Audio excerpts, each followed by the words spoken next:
The following program is intended for mature audiences.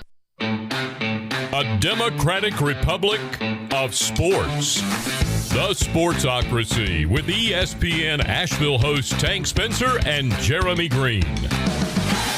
And welcome into the Wicked Weed studio. I'm Tank Spencer and he's Jeremy Greene, continuing on with our prep for the NFL Draft. It's coming up this Thursday, and don't forget to join us here in the Sportsocracy for all 3 days of the draft. We will be covering every pick, instant analysis. It's going to be a whole lot of fun. Hit that subscribe button here on the YouTube channel as we are rolling out all the 7-round mock drafts team by team. Share it with your friends as well, no matter who their favorite team is. We've got all the content right here.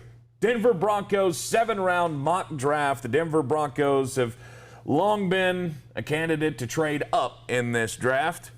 And that's what you have them doing here, Jeremy. It is. Going from number 9 up to number 7 to take the quarterback of the future, Justin Fields out of Ohio State, a guy who has probably had more smack talked about him in this draft process than any other quarterback in history. Well, it's because there's just not a lot. There's not a huge amount of tape on him doing NFL-y type things. People keep getting duped. The common fan keeps getting duped because they're watching him throw these pretty balls to Chris Olave when he's 10 yards behind the defense. That's not an NFL throw. I mean, in terms of the entire time he was at Ohio State, he threw 54 tight window completions the entire time. That's not NFL football.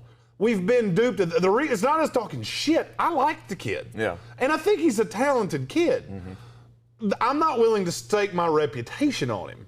And the problem that I have with Justin Fields is that I feel like there's a way that players are looked at by fans, by evaluators, and by the league. Okay. And when fans look at a player in a way that's completely disproportionate to how evaluators in the league look at a guy, that's when you can make yourself look really stupid. Justin Fields can go to the right situation and be a Pro Bowl level quarterback. I have no doubt of that. Okay. If you told me that 3 of the quarterbacks in this draft class wound up being Hall of Famers and 2 of them were busts, I would say, okay, Mac Jones is going to be a bottom level Pro Bowler. Zach Wilson's going to be a damn good quarterback, and Trevor Lawrence will be a Hall of Famer. And I would look at the other 2 and go, Trey Lance and Justin Fields, I didn't know enough. Mm-hmm. The thing with Trey Lance is he at least has enough of a floor because he can be such a good runner. Justin Fields is not as thick as Trey Lance is. Justin Fields does not take care of himself on the run the way Trey Lance does. Mm-hmm. It's not us talking shit. It's us having we're looking at 5 quarterbacks here. This is an unprecedented draft class because you could have 5 quarterbacks in the top 10. You know how many times that's ever happened? The answer is 0. Never happened, and it could happen this year. So I don't think it's a talking shit about him. I like the kid. I love the fit in Denver. I think he would be tremendous in Denver with Jerry Jeudy and Cortland Sutton and Noah Fant. This is where I hope he goes because this is the highest probability of him being a high-level quarterback in the NFL.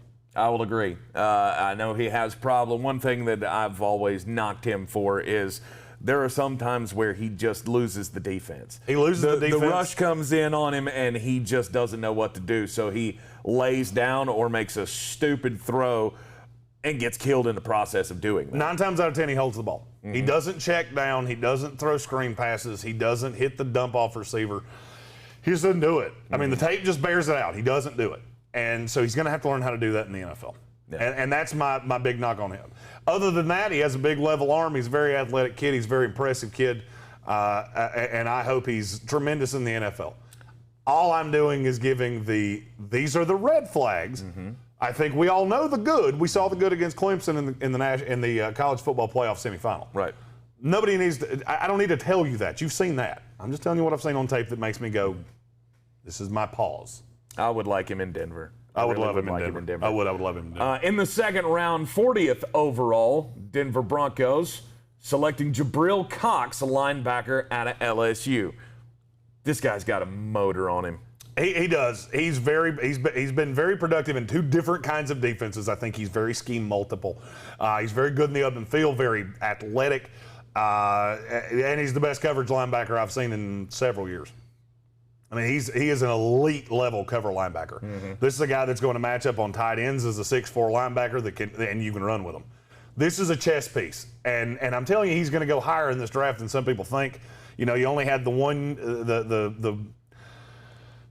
there are dings on him. He's not a power player, not a great tackler, blah, blah, blah, blah, blah. He's going to go higher just simply because there's not a ton of linebackers in this draft, and there's nobody that can cover like him. Jeremiah Owusu-Koramoah can, but he can only do it out of the slot. He can't do it against tight ends.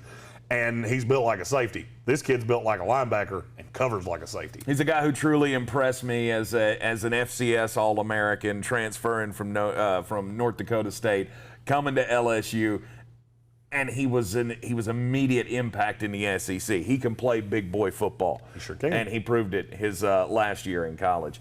114 overall in the 4th round.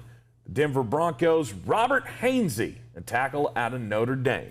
Very rarely do I look at a guy and I say, I think you can play every position on the line. Now, he's going to get worse the further from the ball he gets. Center is the ideal. I think he would be a good guard. I think he could be a very high-level center, which is what he played at the Senior Bowl. He played tackle at Notre Dame. I think he can be in a pinch tackle. There is a lot to be said for guys that are scheme multiple, guys that are position versatile, and this guy is that. He's not a crazy good athlete. He's a little thin, but he's 6'5", about 290. I look at the guy, and he plays bigger than that a lot of the time.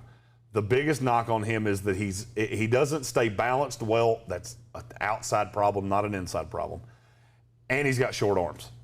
That's an outside problem, not an inside problem. This is a guy I could see going in about this range and being a hell of a value. In the 5th round, the Broncos have 2 picks. Their first one at 153. They got back-to-backs, 153 and 154. At 153, a guy who will never live down his worst moment on a football field ever. Who throws a shoe? Marco Wilson, the cornerback out of Florida. Oh, who throws a shoe, really? Here's the thing about Marco Wilson. It's not the first time. Maddening penalties, dumb decisions, mental breakdowns, they're his undoing. This is a guy that could have been, I don't know that he could ever gotten to a day 1 pick.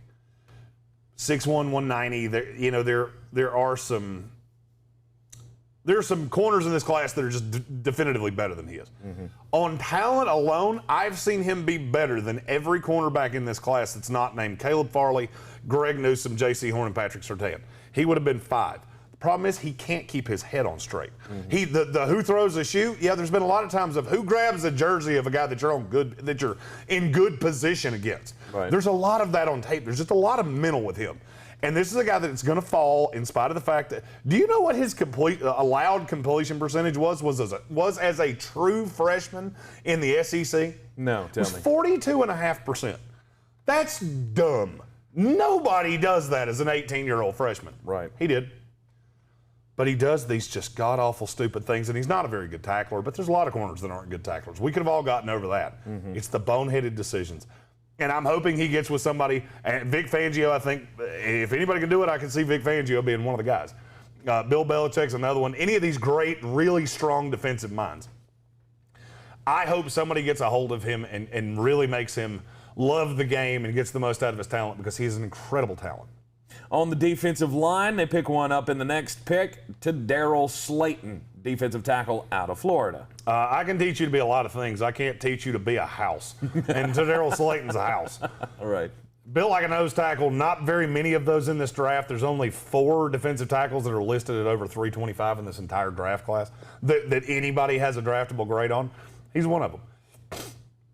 There are some technique flaws with him. He's going to have to be coached up. He didn't always finish, which really irritated me watching the tape on him, because he would get through the hole. He'd get past his guy, and then he would just let up at the quarterback. Could have had the sack, could have gotten the hand on him, same thing with ball carriers. And he just lets up. And it's almost like he was just, there were times I couldn't tell if he was indecisive of what to do or if he just didn't know necessarily what to do. But he's a house of a man, coached appropriately, learning leverage, because leverage should be his friend, and it wasn't always. I think he's one of my favorite players in this draft. The talent is untapped, and it is limitless. I think he was miscast at Florida. A good defensive scheme will do this guy wonders. In the 6th round at 191 overall, Puka Williams, probably my favorite first name in this draft, definitely. Puka. I'm a big fan of Puka, and I'm a big fan of Deo. Puka, yeah, Deo's a good one. Puka Williams, running back out of Kansas. Small guy, 5'10", $170. He's going to be that Darren Sproles-y type in the NFL. I would like to have seen more of him as a receiver. Only had 80 targets in his entire college career, but I saw enough in that to go, you can do that. Very shifty, very elusive. He calls his own play too much. The reason that he's going to go in the 5th, 6th, 7th round as opposed to the 2nd, 3rd, 4th is because he doesn't always follow the scripted play. He sees a hole and goes, well, that could work, and he tries to stretch it out and he winds up losing 5 yards. Yeah. This is a guy that is insanely fast, but he really needs to learn eye discipline, and he needs to learn to run behind what is blocked for him. In the 7th round, the Denver Broncos have 3 selections. The first of those 3 selections, as we have it here, Darren Hall, a cornerback out of South Dakota State? San Diego State, excuse me. It says SDSU. There's 2 of those. You did that. I did that. I did that to myself. I don't do that. You did that. Seventh round guys are your honey hole anyway. So tell us about Darren Hall. This guy has very good eye discipline. The problem is he has physical limitations. He's only 6 foot, about $190. He's very nimble. He's improved a lot. That's the thing that makes me feel better about this. I can't figure out schematically what he's going to be. I feel like he's built to be an off-zone corner, but he's not built to be an off-zone corner. I feel like his skill set works for that, but his body frame doesn't. Okay. He's not big enough. All right. So this is another guy. If you've noticed, I'm adding a lot of players to Vic Fangio that I think he can coach up because I don't think he's a very good offensive. I don't think he's a very good head coach. Pat Shermer is doing stuff. I don't believe much in Vic Fangio, but I do think he can coach a defense. And I think this defense can be really good and be the best friend of Justin Fields if you add players like this that just have to be coached up. And that's the damn theme of every defensive player that Denver takes in this mock draft is with the right coaching, they could be really good. And that's how I feel about Darren Hall. He lacks speed. That is one thing to know about Darren Hall. He's not a deep speed guy. But I think he can be a corner in this league. 2 picks later, Victor Dimukeje, the defensive end out of Duke. And now we take a hard right turn with Victor Dimukeje. Victor Dimukeje is probably one of the 3 most refined pass rushers in this class. Moves are great. I mean, just all kinds of things. You watch this guy and you go, that's a high-level pass rusher. And then you forget he's on the field for about an hour. And that is infuriating. It's almost like he's been graded the same as a pass rusher 3 years in a row. So it's almost like he matured quicker than everybody else, and now he just can't take the next step. Good coaching. I'm hoping there's another step.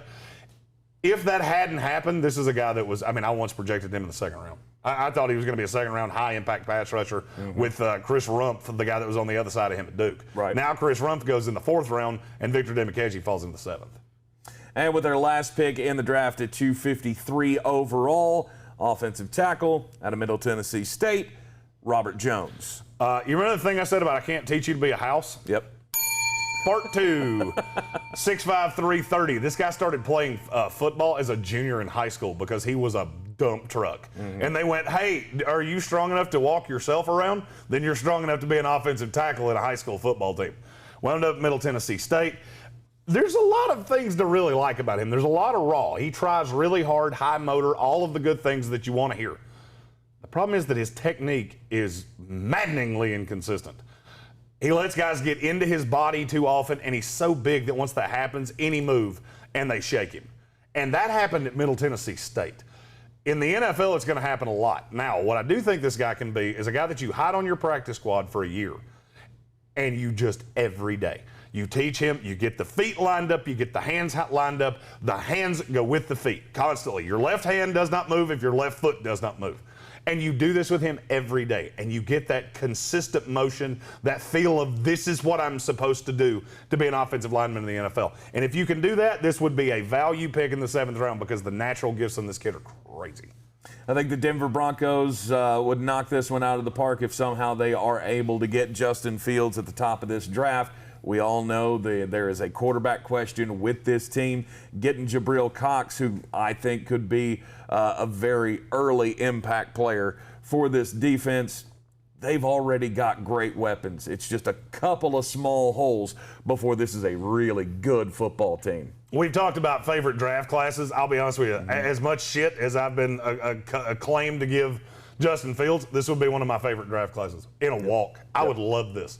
This would be an A+ for Denver, no doubt. Follow every pick along with us here live in the Sportsocracy all 3 days of the NFL Draft, starting at 7 o'clock on Thursday night. Hit that subscribe button. Share it with your friends as well for all your draft prep. I'm Tank Spencer. He's Jeremy Greene. Yeah. And we'll see you next time.